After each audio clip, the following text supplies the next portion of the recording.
In 2025, trading is changing fast, but some chart patterns still dominate the markets, and if you know how to spot them, you can win more trades with less stress. In this video, I'm going to show you the best chart patterns you need to master this year, with real chart examples. Let's dive straight in. First up, the breaker block. In smart money trading, this is a key reversal zone where price tricks retail traders, then blasts the opposite way. It looks like a simple support or resistance break, but smart traders know to wait for the breaker retest before jumping in. In 2025, with liquidity getting tighter, breaker blocks are gold.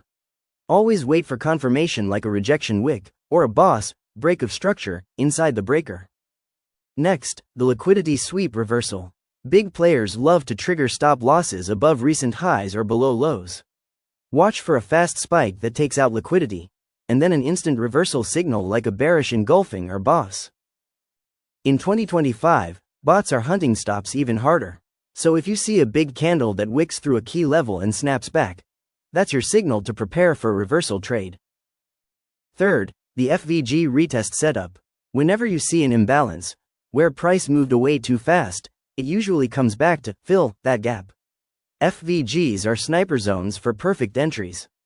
Look for a clean FVG on the M15, M5, or H1, and watch price wick into the gap before continuing the original move. This setup still works extremely well in 2025, especially on volatile pairs like gold and US30. Alright, quick recap. Master the breaker block, liquidity sweeps, and FVG retests if you want to dominate 2025. These patterns are timeless because they're based on how smart money actually moves the market. If you found this breakdown helpful, smash the like button, and subscribe for more sniper trading strategies every week. Also, drop a comment below. Which of these patterns are you using right now? Thanks for watching. See you in the next video.